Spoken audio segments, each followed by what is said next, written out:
سورۃ الفاتحہ نحمدہ ونصلی علی رسولہ الکریم اعوذ باللہ من الشیطان الرجیم بسم اللہ الرحمن الرحیم الحمد للہ رب العالمین الرحمن الرحیم مالک یوم الدین ایاک نعبد و ایاک نستعین اہدنا الصراط المستقیم صراط الذین انعمت علیہم غیر المغضوب علیہم ولا الضالین آمین رب اشرح لی صدری ویسر لی امری واحلل عقدۃ من لسانی یفقہوا قولی۔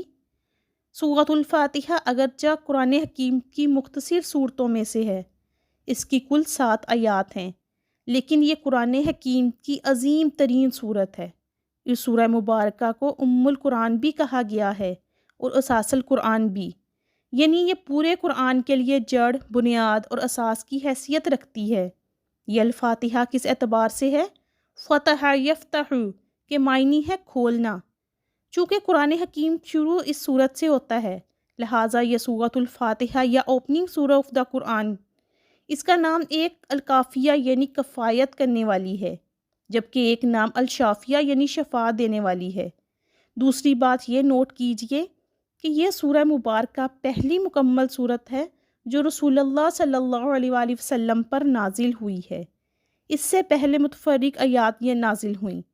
سب سے پہلے سورہ علق کی 5 آیتیں، پھر سورہ نون یا سورہ قلم کی 7 آیتیں، پھر سورۃ المزمل کی 9 آیتیں، پھر سورۃ المدثر کی 7 آیتیں اور پھر سورۃ الفاتحہ کی 7 آیتیں نازل ہوئیں۔ لیکن یہ پہلی مکمل صورت ہے جو نازل ہو رہی ہے رسول اللہ صلی اللہ علیہ وآلہ وسلم پر۔ سورۃ الحجر میں ایک آیت آئی ہے وَلَقَدْ آتَيْنَاكَ سَبْعًا مِّنَ الْمَثَانِي وَالْقُرْآنَ الْعَظِيمَ، ہم نے اے نبی صلی اللہ علیہ وآلہ وسلم آپ کو 7 ایسی آیات عطا کی ہیں جو بار بار پڑھی جاتی ہیں، اور عظمت والا قرآن۔ کل شکر اور کل ثنا اللہ کے لیے ہے جو تمام جہانوں کا پروردگار اور مالک ہے، بہت رحم فرمانے والا، نہایت مہربان ہے، جزا و سزا کے دن کا مالک و مختار ہے۔